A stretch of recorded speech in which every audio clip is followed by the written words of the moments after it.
Okay, good morning. So today we'll be starting with your first topic, that is what? Introduction to Western political thought. Now, as we discussed yesterday itself, to understand Western political thought, we need to understand different scholars. Raghu. Raghu.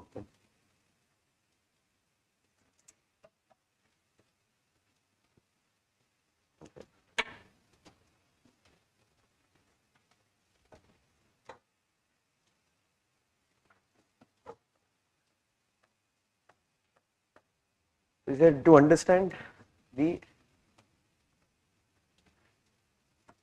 Western political thought. Okay, so basically it comprises of, or it begins with understanding the Greek political thought. So here, Greek political thought, to understand their ideas, you need to know about political ideas given by Plato as well as Aristotle. Wait a moment. So that is why we will be starting with understanding ideas of Plato, Aristotle. So there is a saying that what the entire Western political thought is nothing but footnotes of Plato and Aristotle. Means future thinkers, whatever you see, all they have written is mainly taking ideas from Plato and Aristotle. So they have spoken about everything: democracy, rights, equality. So in political science, many questions, especially in paper 1, it is in a form of a quote. You usually observe the question paper. In paper 1 part A, usually they'll give a quote and then they'll tell you to comment on it. So basically how to approach that, one, you need to understand what is the quote. Then we have to dwell into, okay, how much truth is there in that particular quote, or what is the counterpoints to it. That is the format of writing answers: thesis, antithesis and synthesis. Now before we do all that, we'll have to go in a more basic level of understanding. Okay, let's start with what is a thought. Then we'll connect to what is a political thought. Then we'll connect to Western political thought. So anything you read, if your basics is very good, the foundation is very strong, the building, no matter how tall building you build, it will stay. But let us think your basics are not strong, it becomes more of what we call as rote learning. Okay, and many times you don't need to think that you have to by heart a definition, because see here what happens that you will have to by heart certain definitions. In that sense, some scholars have described certain things in a certain way. So when you write your answer, maybe you can use that scholar's name and say, okay, this is what you think about that particular idea. But there are 100 of explanation to it. There's not one scholar, you have 100 scholars. So you don't need to by heart 100 scholars, maybe one or two to say. For example, let us think now Greek political thought. You have Professor Moyer who says that the credit to the Western political thought should be given to whom? To the rationality and the calmness of the Greek mind. Okay, this is something you will use as an introduction when you write an answer on Greek political thought. This you will understand later. It will be there in the notes also. But what you will have to do is that when you write answers, etc., by heart certain things, keep your introduction ready. Okay, so introduction is not something you sit and develop. It should be ready. If you have that clarity, if this question comes, this is my introduction. If this question comes, this is my conclusion. And when you can remember things, when you know minimal. If you try to read too many things, you won't be able to recall many things in the exam. Now let's start with what is a thought.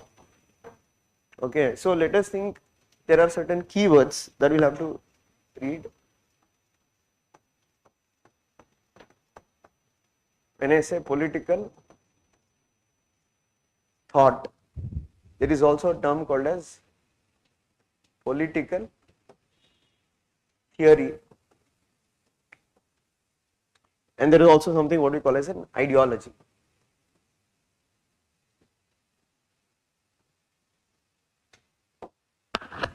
Okay, so if you want to add, you can add the word political ideologies. What is the difference between a political thought, theory and ideology? Okay, now what do you mean by a thought? Thought is something connected to thinking. Okay, when we say everybody might get a thought, what is a thought? Your idea of a particular issue or a particular event. Now, what do you mean by a theory in that regard? So I don't know, for example, forget about political theories, you have theories in every subject. For example, you have scientific theories, right? So what is a theory?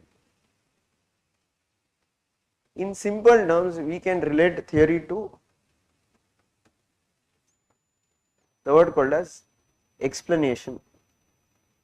Okay, when a particular theorist is giving a theory, he is trying to explain things through collection of facts, through collection of data, or maybe to collection of reasoning also, why it is happening so.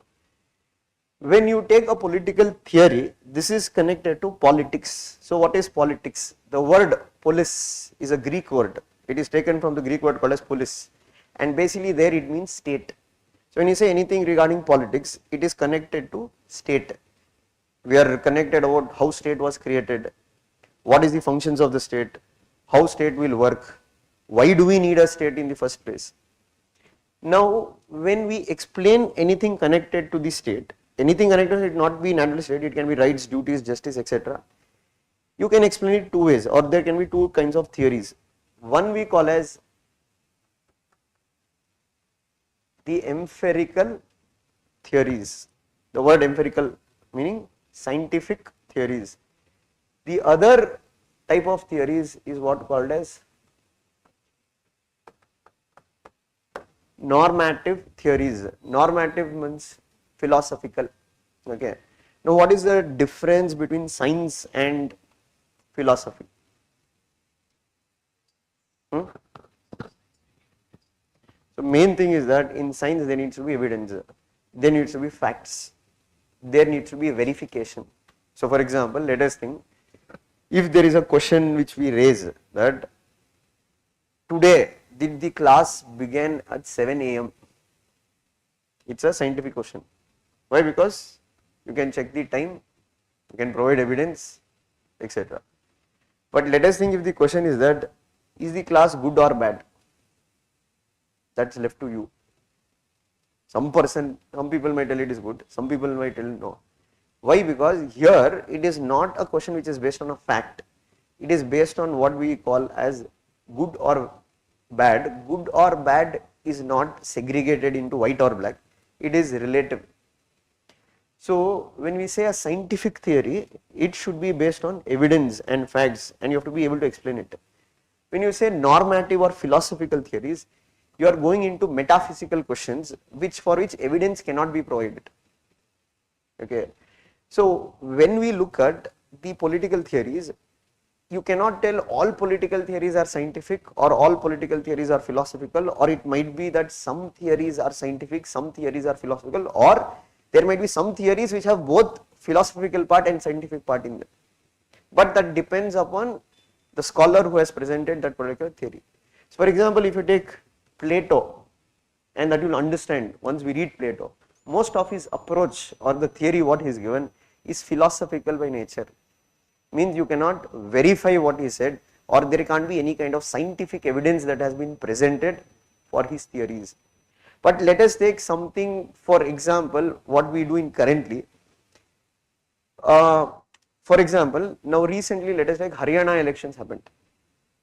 Okay, what we call as exit poll. Now when I am predicting an exit poll that this is what is going to happen, this is not based on blind prediction. For this I can provide my evidence. For example, data that I have collected, sample size that I have, what factors I have played, and also been able to explain things saying that why did the BJP win in Haryana and not the Congress. Okay, that is more scientific. So that is why we say, when you say a political theory, basically it means explaining political phenomenon. And how you are explaining political phenomenon, it can be two ways. One is normative. Normative means philosophical. Empirical means what? Scientific. So we cannot tell political theory is either philosophical or scientific. That's a different ball game together, because that you will read in next topic after the Western political thought. One thing we can say is that as of today, means within political evolution of political science, there were different time periods. Initially they argued that what? Political theories should be largely philosophical in nature. Then there came a time in evolution where especially behavioralism school started. They're saying no, we have to make it completely scientific. You can't based on value system. You have to completely remove values. Values means what? What you prefer, what you are good or bad. There should be no values involved. It should be only like what we say pure science, like chemistry, physics, biology. And they started bringing more scientific methods into subject. But then again you can say there was a debate saying that making the subject completely scientific is of no use, because end of the day politics is all about saying that what is a good life. Okay, when the question that comes good life, obviously it is debatable thing, right? So it involves values, it involves prescription. They try to make the subject what? Only descriptive. Descriptive means you are just explaining things, you are not going into say that what is good or what is bad. But now they told no, that can't be done. That will completely make the subject useless, and that is when they re-brought back the values. And today we say that political theory comprises of both political science and political philosophy based on the need and necessity. Understood? What do you mean by a political theory, and what are the two types of political theory that can be there? Normative, empirical, scientific. Normative, philosophical. This is based on values, this is based on facts. And why we are telling it is a political theory? This is an explanation of political phenomenon.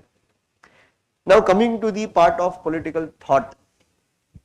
Now political thought may be an idea belonging to a political thinker at certain time period. Political thought can also include certain set of ideas that came during certain time period. For example, when I say Greek political thought, I am speaking about political ideas given by Plato, Aristotle at that point of time history. And some will also say political thought is also historical. Why it is historical? We are going back in history and studying those political ideas that came at that time period. Now to understand that political thought, we'll also have to know what were the conditions of that time, because you have this scholar called as Lasky, Harold J. Lasky. And he says that what? Every political thinker is a child of his times. What does he say? Every political thinker, every political thinker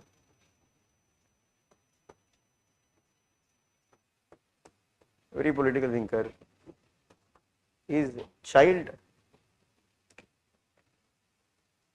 of his times. So what do you mean by every political thinker is child of his times?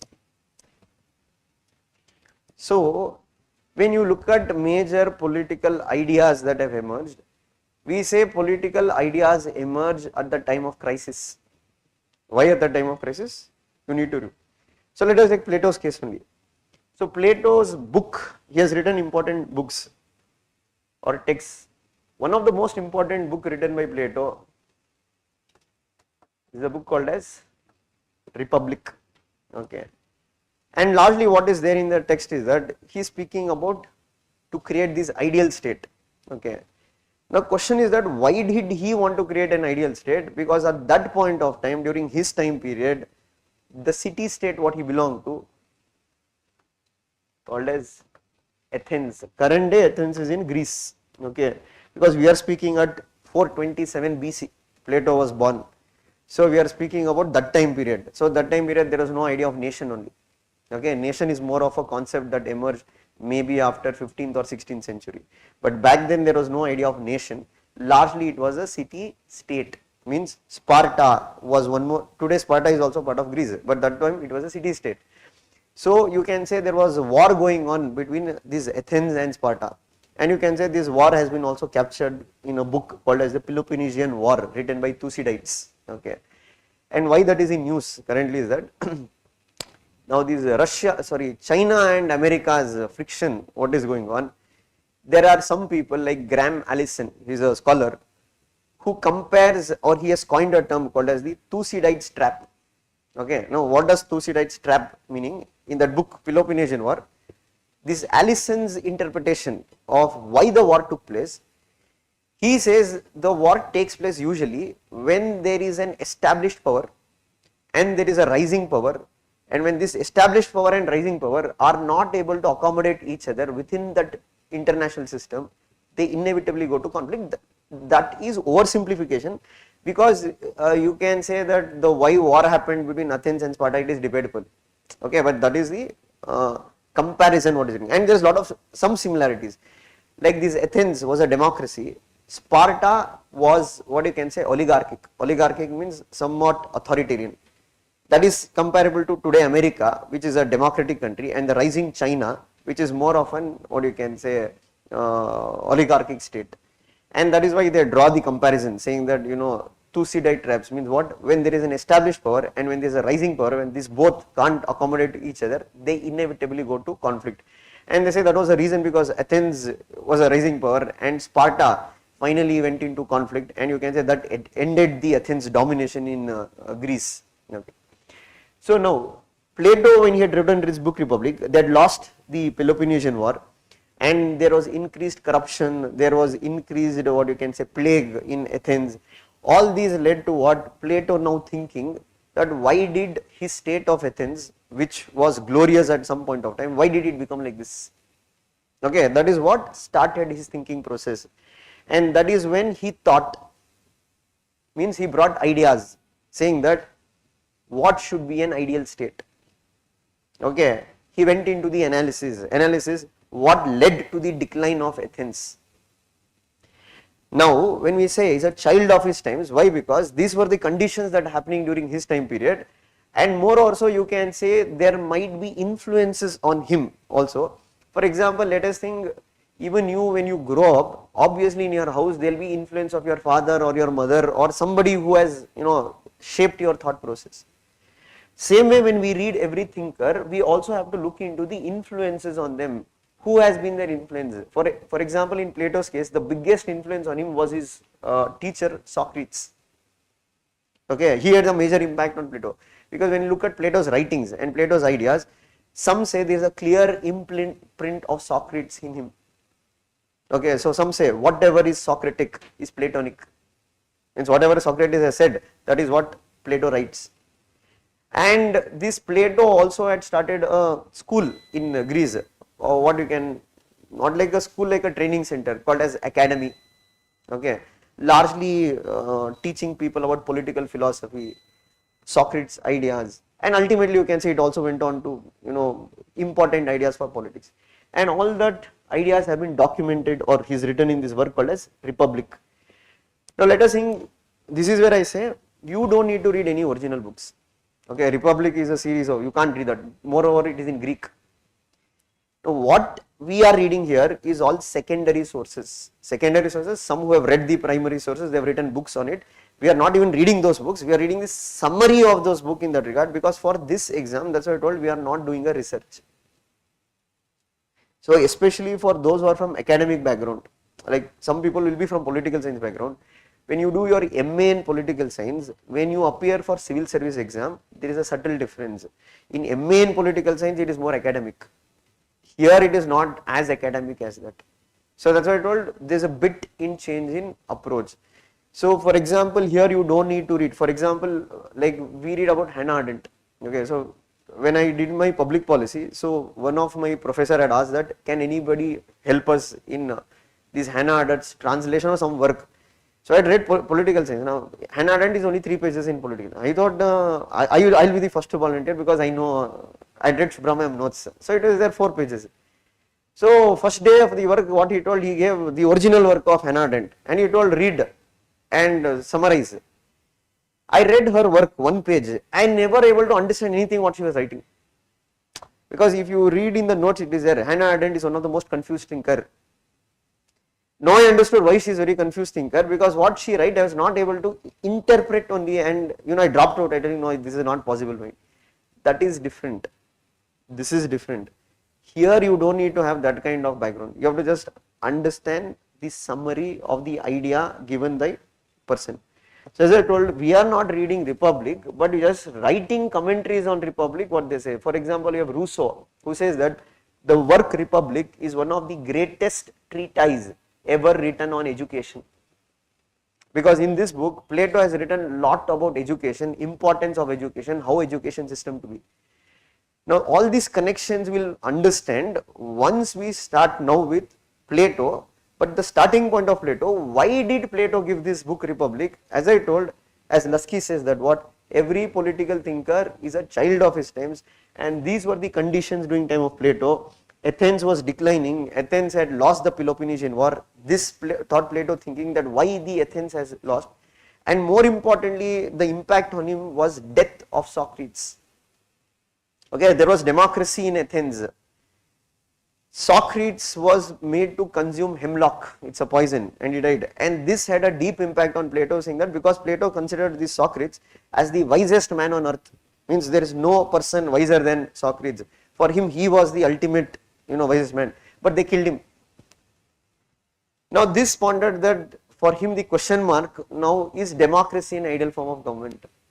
In a way that also pushed him towards questioning that will democracy lead to good governance. And the answer for his question was that he believed that democracy was not an ideal form of government. He wanted to give an alternative to it. That alternative is in the center point what you are going to study, called as the philosopher king. The entire Plato's ideas is about creation of this philosopher king. In reality there is no philosopher king, it's an idea what he gave. In reality it did not come into being, but that was an idea he proposed. That idea now we have to evaluate, first study the idea, then we have to go into say that okay, what are the good things about his idea? Sometimes it is also impractical, you will sense it with what he is saying. But it's very interesting to know that what idea he gave, and you will understand that this philosopher king, what he is creating is something like the Batman of today's time, that he is going to solve the solutions and problems, but he has certain characteristics that we will have to try to read what are the characteristics. This is a basic, what you can say, theme of what we are going to study in Plato. Now to start with, what we can say, a political thought, as you understand, it's an idea that has emerged at a certain time period. So since we are discussing about whom? Plato. As I told, Plato was born where? Was born in Athens. Time period 427 BC. Okay, so dates are all not important, it's just for information.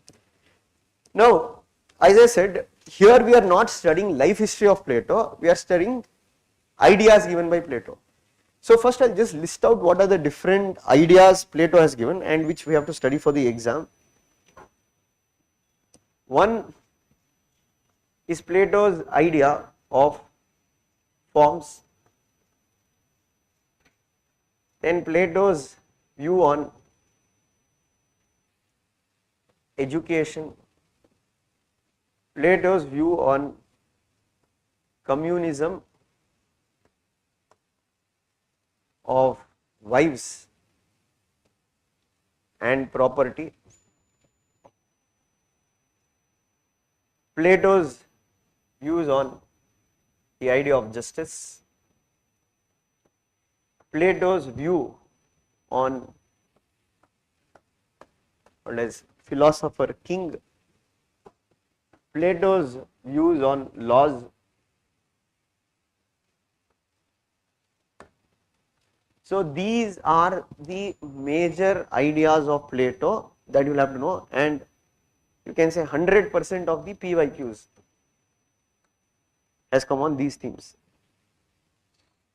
That's why I told have a PYQ question bank always with you, so that we will know that what question has been asked. It has been asked on these questions, and be more practical also. Why practical also? Now some people of the idea that if you look at means the notes has been uploaded, if you look at there it is around 30 pages or 20 pages for Plato. Why I am telling, because last year some student like Shubhra ma'am has given 80 pages, why yours is only 30 pages? Be more practical. 80 pages is now what I told, what is Plato's story, etc., etc. In an exam, you are going to write an answer. In 1 year, they are going to just ask, if they are going to ask one question on Plato, they are not going to ask 2 questions on Plato. Maybe indirectly you can link Plato in other areas. So reading 80 pages for one thinker, it is not practical. Purely you just need to understand the essence of the idea, not the complete details of the idea. Getting a point? Why? Because the entire Western political thought, Plato, Aristotle, Machiavelli, etc., maximum you can get in the exam is 2 to 3 questions. So be practical. It's not that only one area I have to invest all the time. You have to spread it out. Now these are the major ideas given by Plato. Okay. Now to understand these ideas, first we'll have to start with the starting point, that what led Plato to think. As I told, the conditions were in Athens. And what was the conditions in Athens? They had lost the Peloponnesian War. Whom they had lost the war to? The other city state called as Sparta. Second, in Athens there was increased corruption, nepotism. What is nepotism? Favoring own family members, etc. And in Athens also there was a decline in values, there was increased crimes. So in a nutshell, you can say it is in a political chaos, and Athens was a democratic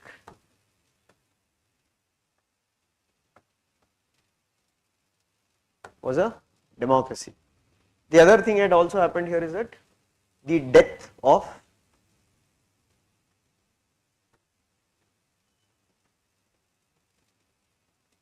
Socrates. This had also an what you can say impact on Plato's mind or Plato's ideas. And Socrates was one of the greatest influence on Plato. So to understand certain ideas of Plato, we need to understand bit about Socrates, some idea.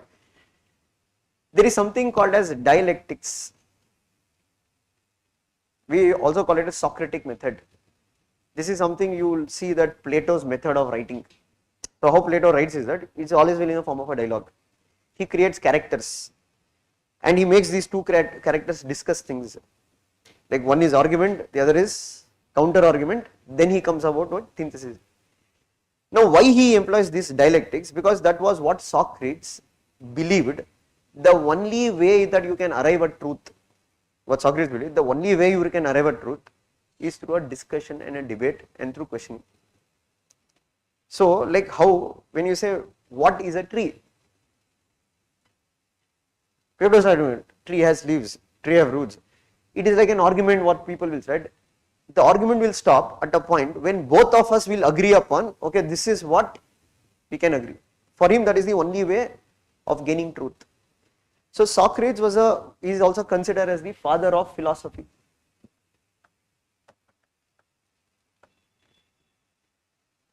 And we consider Plato as the father of political philosophy.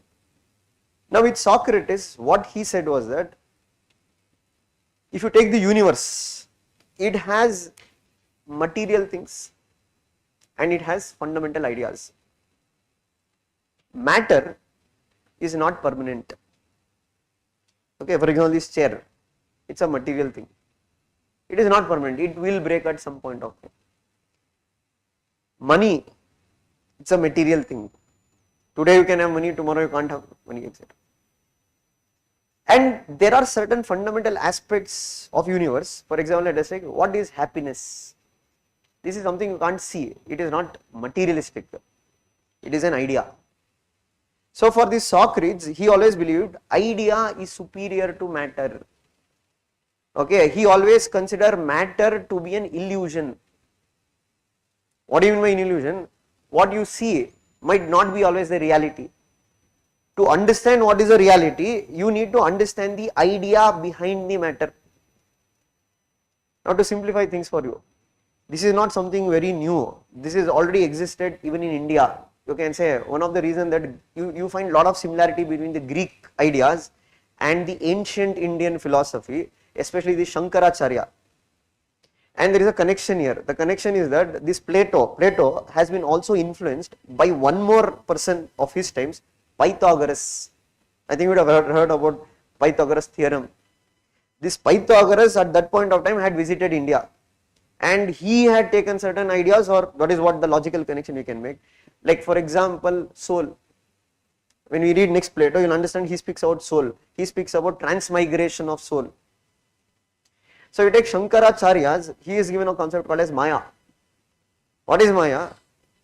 What you see that is not the reality, you need to test it by, different forms. For example, even in Jainism, you called as, I forgot the thing, Anekavada or something, it comes, a philosophy, means snake is also in a form, a shape, rope is also in form of a shape. If I hold something which appears like a snake to you from afar, you might think that, okay, sir is holding of a snake. But closer examination will think it's just a rope. The same idea, this is what Socrates is telling, that whatever we see, it is not the reality. And for Socrates, he explains his idea that Plato also replicated through something called as allegory of caves.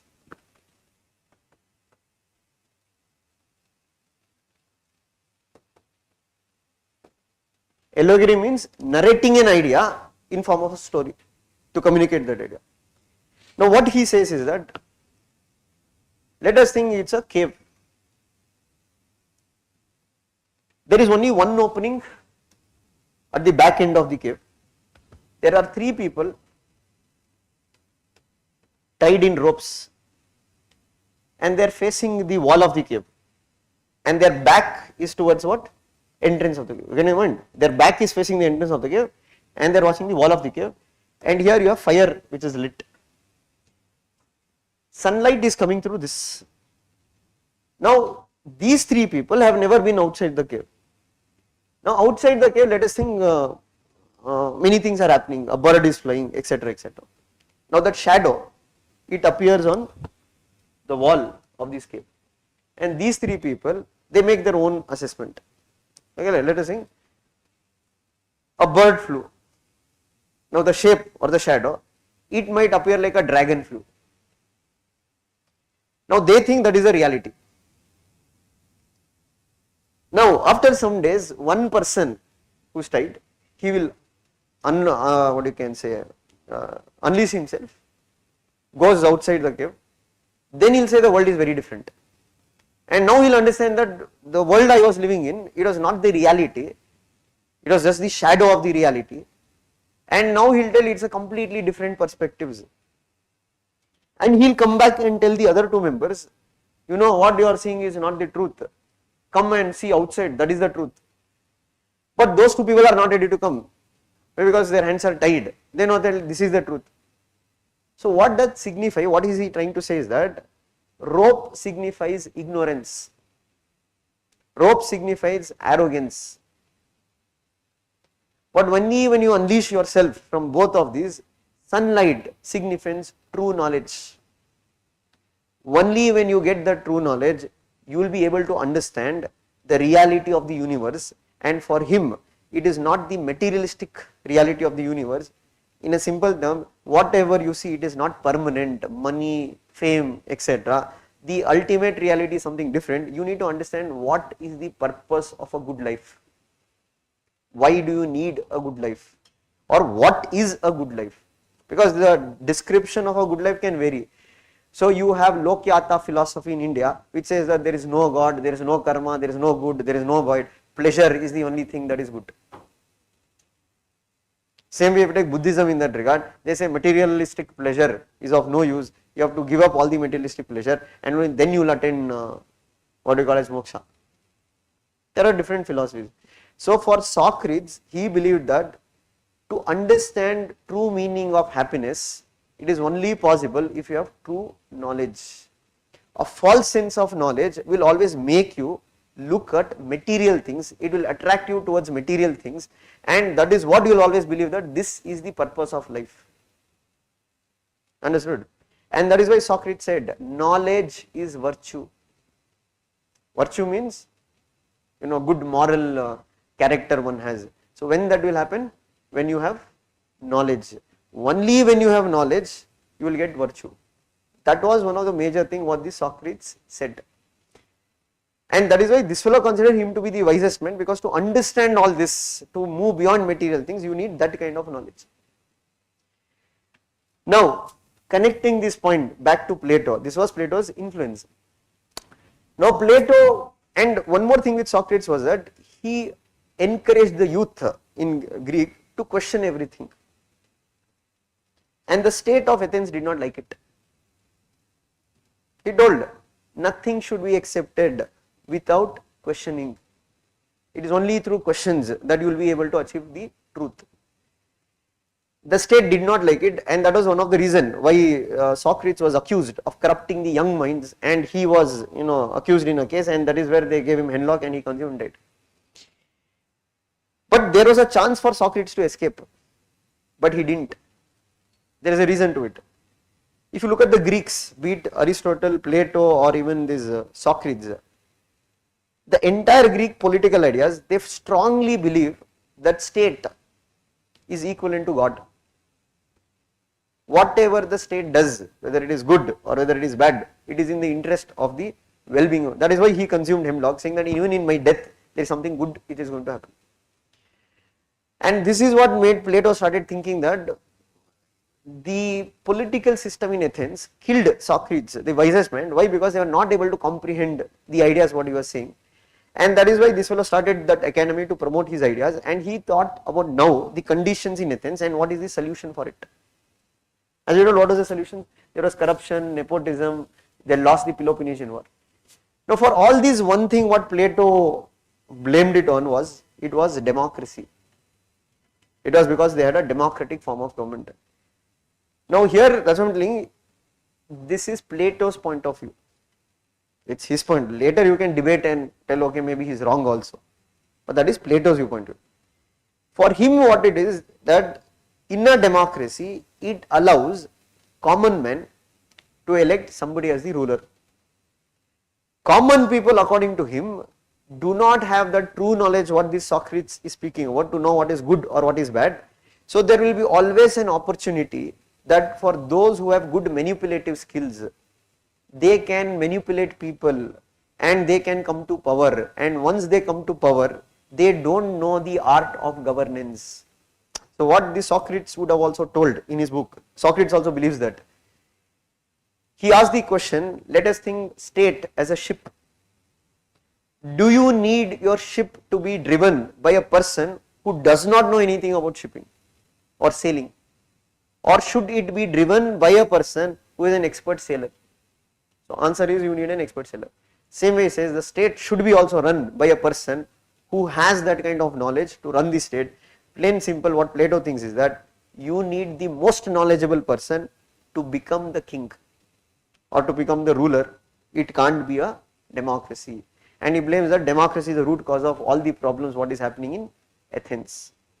And that is why, as an alternative to democracy, he proposes this idea called as philosopher king. Okay. Now who is this philosopher king? How will he identify philosopher king? Now that is how we delve into his world, Plato's world. Why? Because I am saying this is not something that has existed, it is in his mind. Okay. So now we are taking a plunge into his world. Now like what Upendra had shot a movie recently, right? So like that, their world, it's an ideal state, it's not reality, it's an ideal state what he says. And that is why we say Plato is a utopian. Utopian means something which is not reality. Plato is an idealist. What is an idealist? He is given an idea. Now let's go into his world. Now how to identify this philosopher king? What should be the characteristics of this fellow? For that, he will take us back to say that to society. This is where Plato gives something called as functional specialization. This is where Plato links that what we told, this Pythagoras idea called as souls. I don't know, he is influenced by souls. This is where he goes into the idea of souls. He says, like if you take every body has a soul. Same way, body is the material aspect, soul is the idea. And for Plato, all souls are not equal. Means Plato says that every human soul has three elements in it. It is comprised of three elements. One is reason, the other is courage, third one is appetite. Appetite, you can say something like consumerist attitude. But the problem what he says that all these elements are not in equal proportion in all souls. In some souls, reason might be the dominant element. In some souls, courage might be the dominant element. In some souls, appetite might be the dominant element.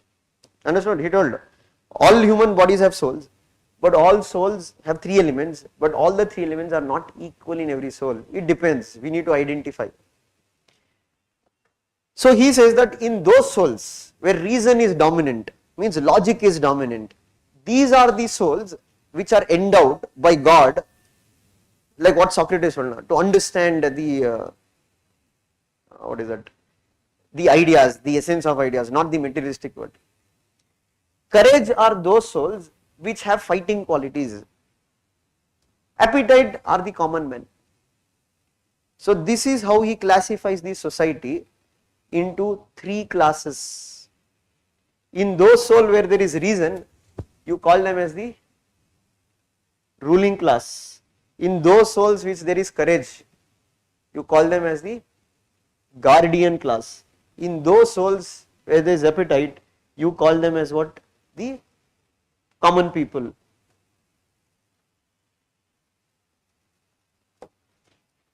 Understood? So he segregated the society into three classes. That is why we can say the Plato's ideas has some kind of similarity with what we say our Varna system. In Varna system there are four categories, but Varna system over a period of time became based on birth. Okay, but this we'll see that how we'll identify that which soul has which component. This is what he argues, that's what I told, this fellow is normative. Why normative? Now he is given a theory, he is explaining things. For this, if you give evidence, show me the human soul.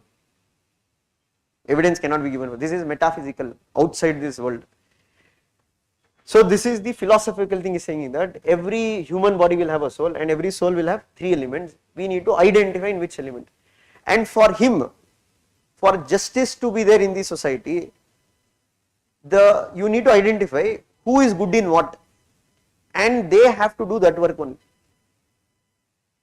Same thing like the idea of Varna, who is good in what, you have to do that work only then this society will be in harmony.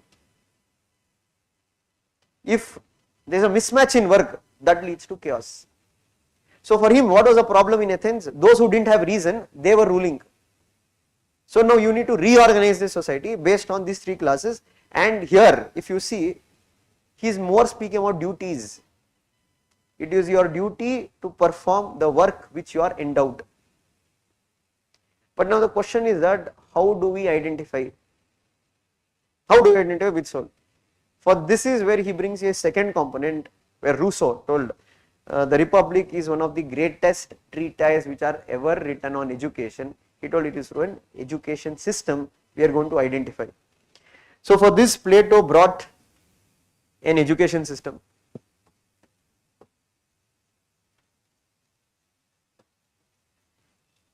Now to understand here the education system, we need to know certain background.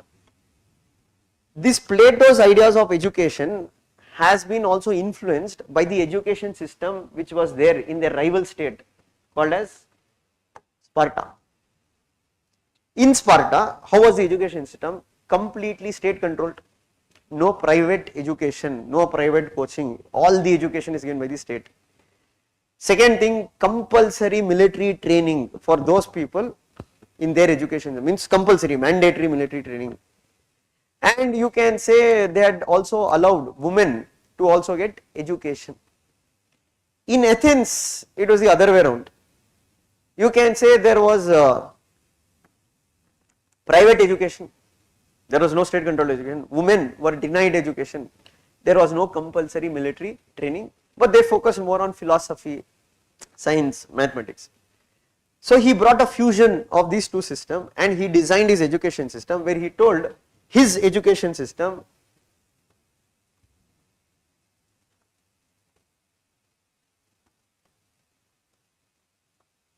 will be what? State controlled. No private education. All the children in the city state of Athens will go to a common school. See, please understand, these ideas can't be implemented today because we are speaking on a different time scale and a different scale. That time city state of Athens population is very small.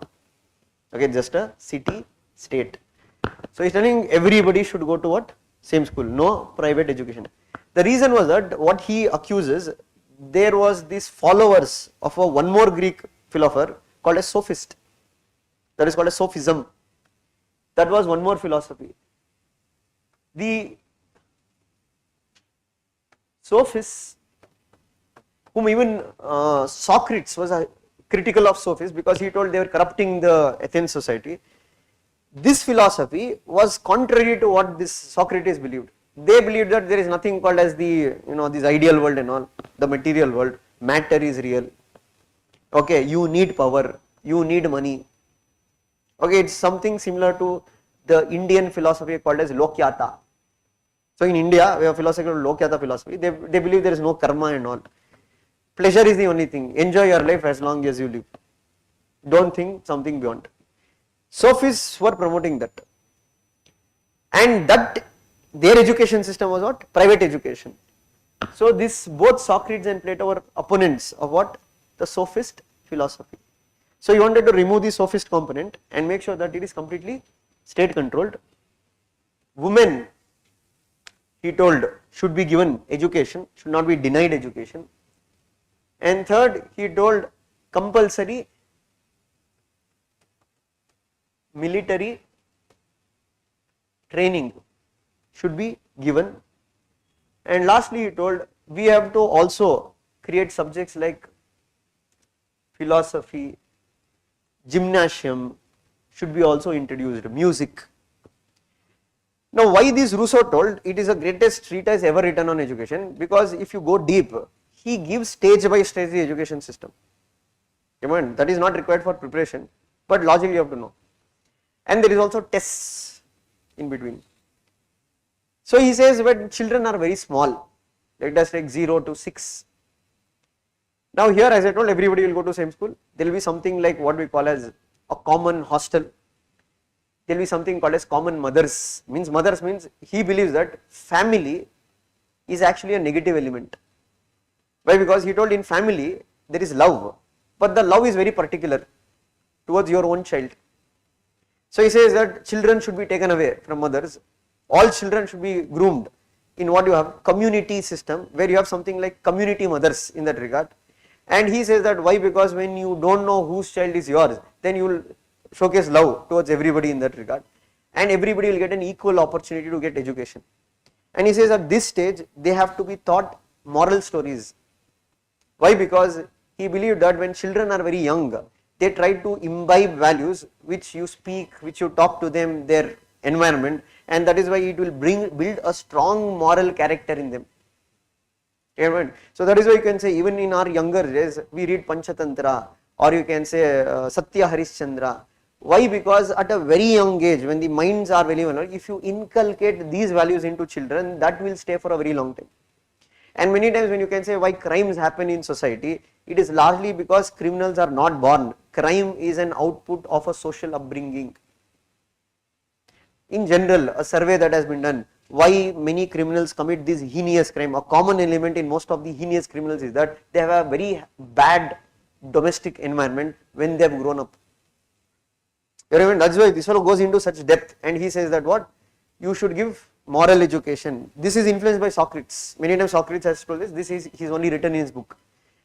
And second one, he'll tell music, it suits mind. Gymnasium makes your body flexible. This should be what important to children 0 to 6. Then from 6 to 18 you have to introduce subjects such as mathematics, etc. other subjects. At the age of 18, 20, now there will be a test. If you fail this test, you are out of the education system. You are now belonging to this class. What is it? Common man. Okay. Those who have exited here, they will not have any role to play with the state. They are not part of the government. They can do their own private thing, they can own private property, they can do agriculture, etc. At age of 20, now military training means these people who will be there, they become the guardian class, means they will be given military training, etc. Again at the age of 20 or 25, there will be one more test, or what you can say at the age of 30, there will be one more test. Only those who qualifies this test, they will be eligible for further education, and here these people will become what we call as the guardian class. Guardian class means soldiers. And now those who are remaining, they will do now education till the age of 50. Like it will be more practical education, dialectics will be taught, advanced philosophies will be taught. And among these remaining people, we call them as the ruling class. Among them, one person will become the philosopher king. And the other condition, what he says, the guardian class and the ruling class, they cannot marry, they cannot have a family, and they cannot own private property. This you have to connect back to what he told, the conditions in Athens, why there was corruption, why there was nepotism, because those who were ruling, they had families, they were accumulating wealth for their future generations, and that is why what Plato believed, both family and both private ownership of property are two evils that will corrupt a ruler's mind, and that is why I told both have to be removed. It can't be there. These people can have private property, they can have a family, but the guardian class and the ruling class cannot have a family. They will have community kitchens, they will have community stay. Again, their only role is dedicate their life for the state. Now the question here comes is that you can ask, when there are many people or some who are remaining as, how will they decide who is a philosopher king? Question is that, is there no competition between them? Now this is what he says. The person who belongs to ruling class means his soul has reason which is dominant rather than passion or appetite or thing. For a person whose reason is dominant means we are comparing him to like what? Socrates, that kind of knowledge. And what did Socrates say? When you have true knowledge, you won't be attracted by material things, power, money, etc. For these people, ruling means it's a sacrifice they have to do. They are not interested in ruling. So among them, you have to plead and convince one person to sacrifice his further education, and he has to become a ruler. He is not interested to rule. He is a disinterested person, but he is making a sacrifice to rule. So there is no competition here. It is actually a sacrifice that one of the person in ruling class will make, and that is why he says that the antidote for power, means power can corrupt a person, right? The antidote for it is knowledge, because knowledge brings virtue, and that is why the king is called as what? He is a philosopher. Who is a philosopher? Philosopher is a highly knowledgeable person. Philosopher king. Here there is also philosopher queen, because Plato says that he does not bring gender disparity at all. Even if a woman can reach that stage, even she can become the king. Understood how he designs and how he identifies who is this philosopher king. So it's like what? A span of 50 years of education system, a person will become eligible to become a philosopher king till his death. Once he dies, now one more person will take over. And both the, what is that, ruling class and the guardian class, they cannot marry, they cannot have family, they cannot own private property. That is only the idea what he told, communism of wives and property. So communism means what? Please don't get confused with Marxist communism. Okay, Plato was not a communist in sense of Marx. Communism basically simply means common ownership. Okay, now you understood communism of property. You can tell that these people don't have property thing. But the question is, what is communism of wives? It becomes more interesting here, because Plato was strong believer in genetics also, and for him two individuals who are genetically very strong, means let us take physical strength is very strong, the offsprings will be also of the same genes, and this is where he brought genetic purification, saying that for the guardian class and the ruling class who are very superior, now the state will control their mating. It's like a experiment. The state will decide who should mate with whom. Again a point. So that is why I say communism of wives. Here the woman is not wife of any one person. Again a point, there is no family and all. It's purely just a sexual relation. Why? Because to produce an offspring. And this offspring, why? Because it will be genetically sound. So if you keep producing offsprings like of genetic. And one more thing what Plato says, any child that is born disabled should be killed at birth, because it becomes a burden on state. And he tell what is the advantage of communism of wives. Here women who are guardian class and ruling class, they won't have the responsibility of bringing up that child, because they are not even a family, not marriage. Child is born, child is taken away by whom? The same process. So they don't have the job of feeding the child, taking care of the child. That will be looked after by the state. The state would have appointed some people to look after them. So they can only focus on what? Doing ruling work and guardian work. Their only job is to what? Reproduction. Why? To add to their genetic pool. That is why it is called as communism of wives and communism of property. Understood till here? So still it is there. This is one part I am telling. How does Plato identify who is a philosopher king and what is the process? Now what we read was just the idea. It's just an idea. You read, okay, how this philosopher. In question or in exam, nobody is going to ask you questions saying that write about Plato's. They will usually, if you see any UPSC paper, be it optional or be it general studies, all the questions carry indicate like comment, discuss, analyze, critically analyze, examine. So what does that mean? If somebody asks you, examine Plato's education system,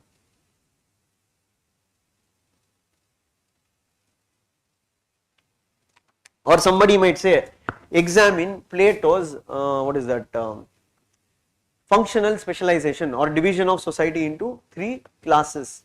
So what do you mean by examine, or what will you do here? What is the thing you will do here?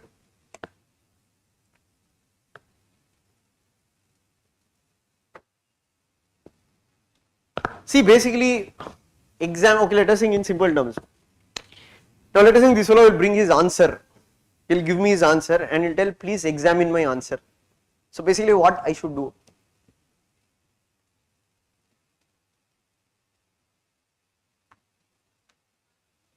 That is what evaluation means. What is right, what is wrong, where he can make improvements. Now if I tell examine Plato's functional specialization or Plato's education system or Plato's philosopher king, what you will have to do? First you have to tell what is the idea. First step, write about what is the idea. Second step, you can write about what you observe, that what is good in that idea, and you can also write about what are the loopholes in the idea, or where you cannot agree with his argument, or you can show what is the other side of the spectrum. Okay, for example, let us take education system. What is good in his education system? One, state controlled education system, it's a good thing, okay, because it will create equal opportunities for all.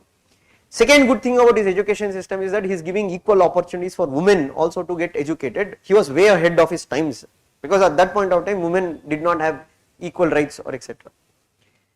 The third good thing about him is that okay, he has brought a balance between what physical education and development of mental capabilities. That is also a good component in his education system.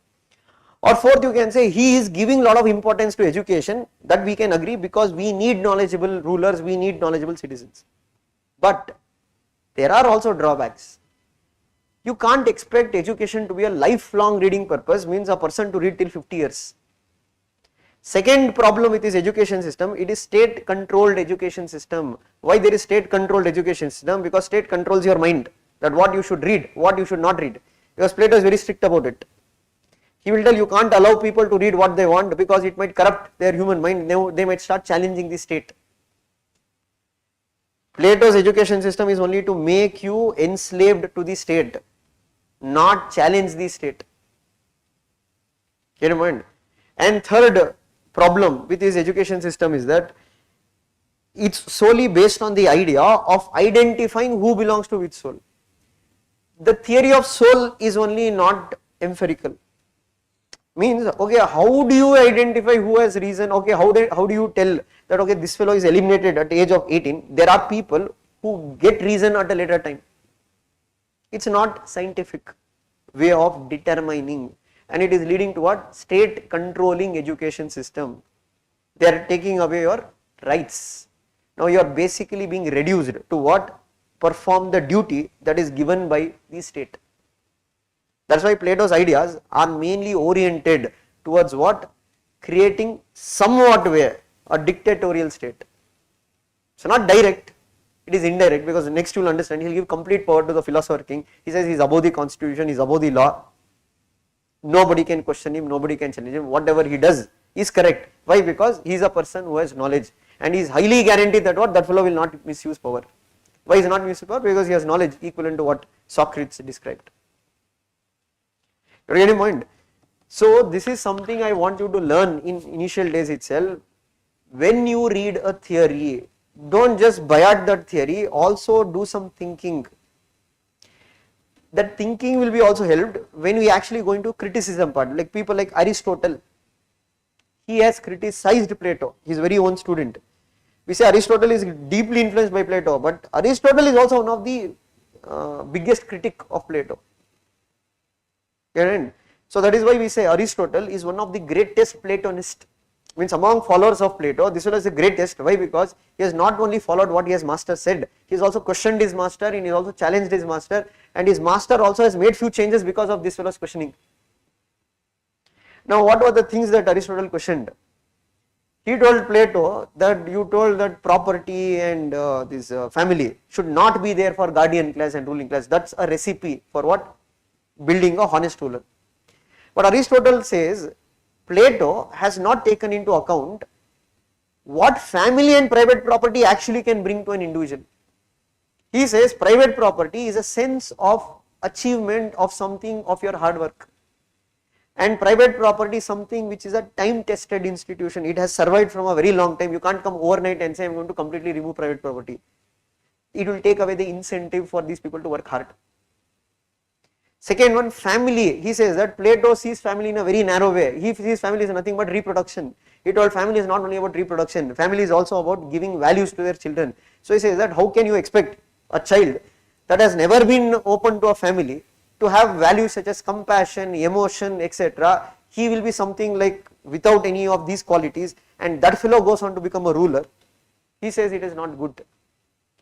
And some say, as Lasky says, every thinker is a child of his times. Take Aristotle and Plato as a comparison. Plato was unmarried. Plato was very physically strong. He was unmarried, highly knowledgeable. Some say Plato is giving this idea to promote himself as the ruler, because the qualities of a philosopher king matches completely with Plato. Why? Because even Plato was not married. Plato was also deeply knowledgeable. On the other hand, Aristotle, he was married. He had a very stable married life. That is why we say their upbringing can influence their thought. So Aristotle questioned Plato's idea, saying that when you say that you have to remove family and property, how is it possible? Is it practical? And for Aristotle, he said family and property are not just tools, they have an intention behind them. Private property will create the need for you to work hard. It gives you a sense of satisfaction that I have achieved something. Family will help you to groom certain values. It has also psychological impact on a person. But for Plato, what Aristotle, he is seeing it very narrowly, just as a mode of reproduction. And that is why Aristotle believed that you can't take out family and private property. This is a completely impractical idea. Understood? So that's what I'm telling you. Now in notes it is in the form of the theory being explained, then criticism is given below. Okay, this you have to get it in your head from now on. Whatever you read, it should be in the same format. Now what you read about Plato's ideas was the thesis. Now what I told about Aristotle was the antithesis. Then synthesis, you can bring your opinion. Correct? I am not telling only Aristotle. Further we go, you will find other people criticize, like Karl Popper is there. He criticizes Plato. He told Plato is one of the first fascists. Fascism is Hitler's ideology. Fascism spread what? State is the ultimate authority. Nothing above the state, nothing below the state, nothing beyond the state. Mussolini. So he is comparing, Karl Popper is comparing Plato's Republic to fascism. Why? Because it is a remedy, or this is a prescription for what? A totalitarian state where individual does not have any rights, everything is for the state. You are having different opinions. Now you look from a feminist viewpoint, a woman's viewpoint. Some feminists do praise Plato, saying that yes, he is way ahead of his times. Because Aristotle did not agree with that. Aristotle did not allow women to become rulers. He told Aristotle told women's role is mainly house, take care of the family. So the husbands can dedicate more to politics. But it was Plato who is his master. He had agreed that women. But here what some feminists will say that it is wrong to consider Plato as a feminist. They don't agree that Plato was not a feminist. Why? They say though he has told that women can become, his goal or his intention was not women empowerment. His goal or his intention was to create this ideal state, and to create that ideal state it can be anybody. But he never had the intention of what? Bringing women empowerment, and they will quote certain examples to say that why Plato was not. So one they will tell, when you read Plato's book Republic in that regard, this Plato in one part he writes, those men who are wicked, they will be reborn as women. When he read, those men who are wicked, they will be reborn as women. So they tell this is nothing, something that he is not replicating that woman. And some feminists say that he is completely inhuman. Why inhuman? His idea of this communism of wives, where he is using women as laboratory animals to say that to do his experiments, and he is denying them a chance to experience motherhood. And say that fellow can't be a feminist. That's a debatable thing. There are some people who consider him to be the first feminist. There are some people who tell no, he is not a feminist. But whether he is a feminist or not a feminist, one thing you cannot deny, that he was way ahead of his times when it came to providing political power to women. Got it?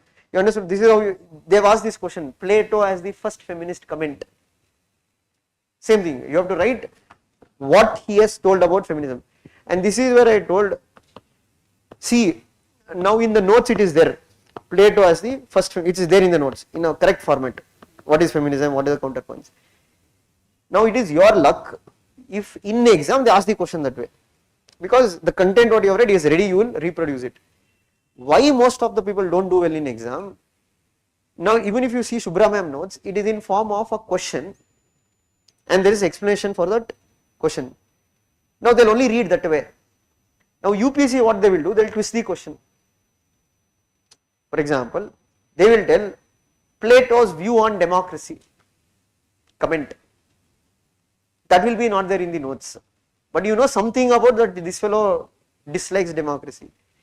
Now they will struggle to write an answer here. Why? Because they would have been used to studying what? The notes format. They will only be able to reproduce in the same format if the question comes the same way. But if they twist the question, here it is not about the notes has given you knowledge, you have to organically write.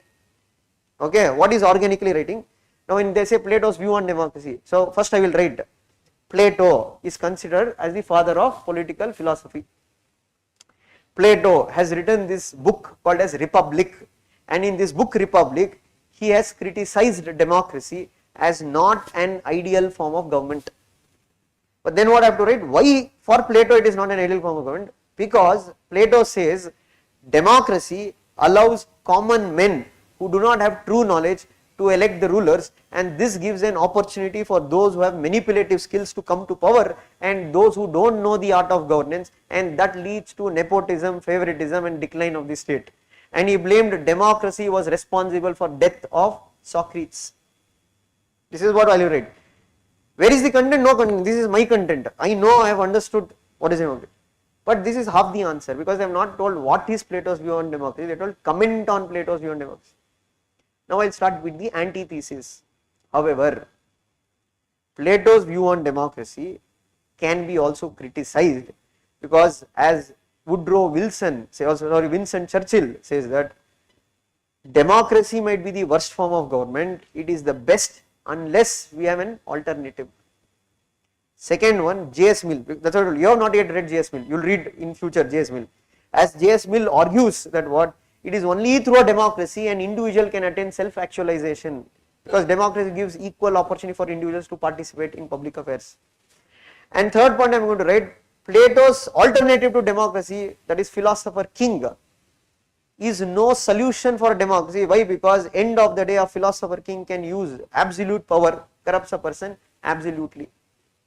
Then I conclude my answer by saying that, however, we can agree with one point what Plato said, if people are not knowledgeable in democracy, that can lead to rising of demagogues. Demagogues means dictators.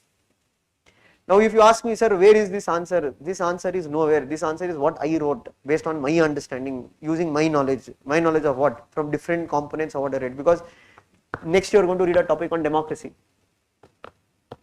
right? I will use that knowledge also to connect my answer. So this is what is happening. The problem when you will do well in the exam, let us say when they give a question, as it is in your notes, it is more easy. You are more comfortable to write. Why? Because you have studied that way. The moment they turn the question and ask something new, people will find it difficult. Why? Because they are not bringing their understanding on the paper, they are just looking at where in my notes this is there. This is something that you will have to develop over a period of time, and if you are able to do it, it is very easy to score 270, 218 PSIR. Every year you can score 270, 280, it is not difficult. But this you have to be able to do it very effectively. You got the point? Now what is thesis? So that is why I told. Now what we read, these ideas, the core ideas what we read till now was one, Plato's view on soul, Plato's view on education, Plato's view on functional specialization, that is what? Division of the society into three classes, ruling class, guardian class and the common people. Got it? Any doubt here? Anything which you have not understood? And now you are understanding why we are telling Plato's theory is a philosophical theory. If you go back, what is political theory? Explanation of a political phenomenon. And what are the two types of theory?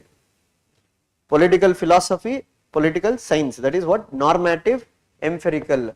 Empirical means it is based on facts, it is based on evidence. Normative means it is metaphysical. So if you look at Plato's ideas, so you will feel what kind of theory Plato has given. Largely metaphysical theories, or it is philosophical by nature. He is using philosophy to explain his political phenomenon. Understood till now? Okay. Now we have to look into that philosopher king, what he told. Okay, one more idea we had also discussed is communism. Communism of wives and property. You understand, right? What do you mean by communism of wives and property? Now, as I told, through his education system, he is identified who is going to rule, who is going to be the guardian class. Now, the philosopher king, what Plato spoke about, what are the qualities? One, you know that this fellow is an output of what? Plato's education system, and philosopher king has reason which is dominant in his soul. Philosopher king cannot have family or private property, he cannot own it. Philosopher king, now additional points, for Plato is above the law.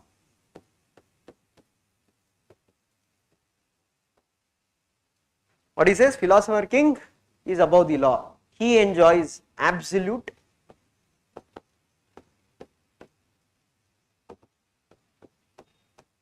power. Why he gives absolute power to a philosopher king? He has reason. What is this Plato's view is that Plato says until philosophers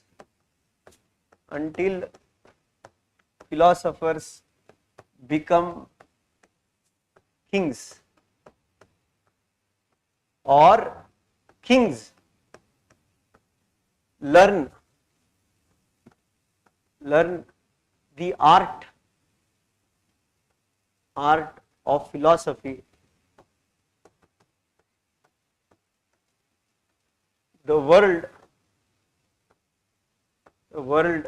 will not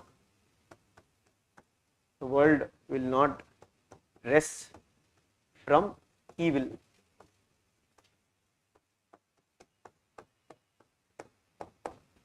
So what he says, until philosopher become king. So who is a philosopher? Highly knowledgeable, somebody comparable to Socrates.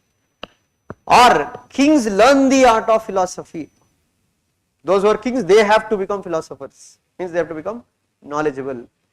Unless either of the thing happens, the world, there will be no end to the evil in the world.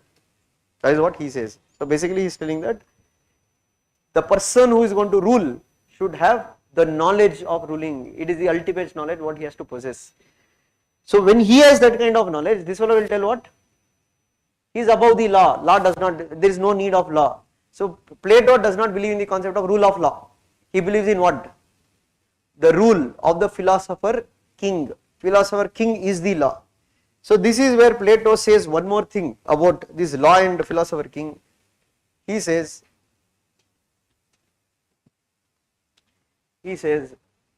no law or ordinance. No law or ordinance. You know, right, what is an ordinance?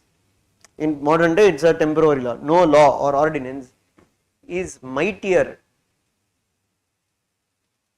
No law or ordinance is mightier than the knowledge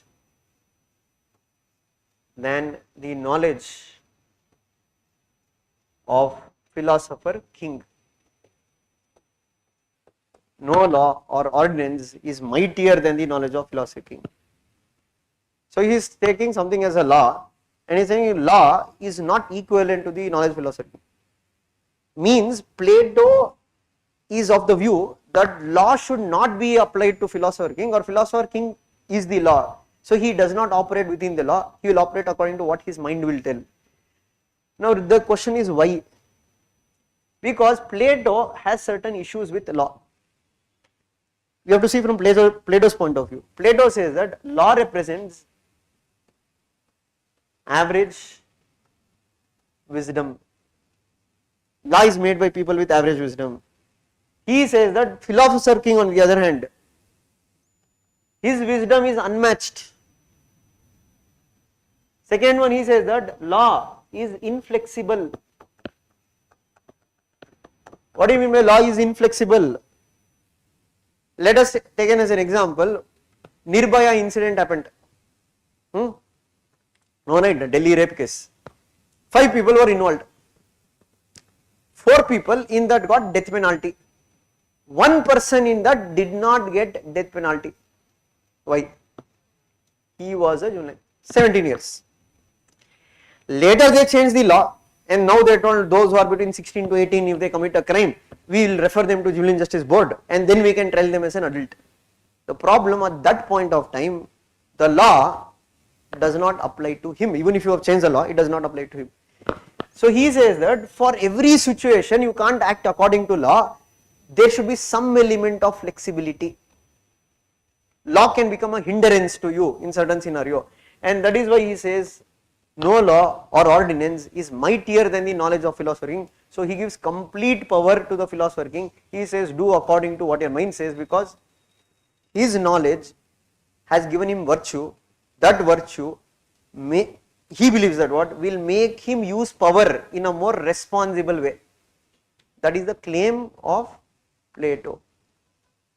That is what Plato says, that is what Plato believes. But Aristotle disagrees with this. He says that Plato is wrong. What Aristotle says that even though law is average wisdom, he says it is collective wisdom. It is not made by one person, group of person have discussed and made a law. That is any day better, he says, than giving absolute power to this one genius. Because what Aristotle believes, power corrupts, absolute power corrupts a person absolutely. What is the guarantee that this fellow will not misuse the power for his personal benefit? What is the safeguard to it? What is the guarantee to it? You can't take it by word, because his soul is endowed with reason. And human history has shown that what? When one individual has got complete power, it has only led to chaos. Take the case of Hitler, take the case of Mussolini. But his only claim is that he is knowledgeable. But knowledge alone, you have ample examples where people with high element of knowledge are involved in corruption. Can you mind? So there is no empirical evidence to show that just because you don't have family, just because you are highly knowledgeable in that regard, just because you don't own property, that will be a recipe for what? You are not going to be corrupt. So that is what he says, that it is a mistake on part of Plato that he is assuming these things, and that is why Aristotle disagrees with it. He tells any day rule of law is better than rule of one, and he says the law should apply even to the king. King cannot be above the law. Even the king is bound by the law. There should be a check and balance.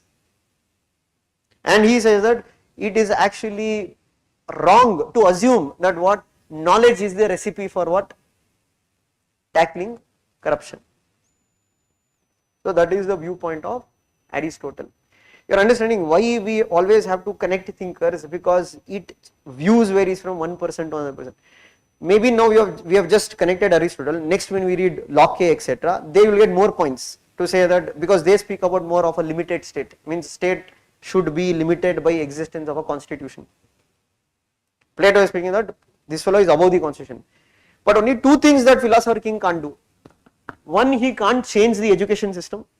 Second, he can't change the component of communism of wives and property. That he can't. That is core part of Plato's idea.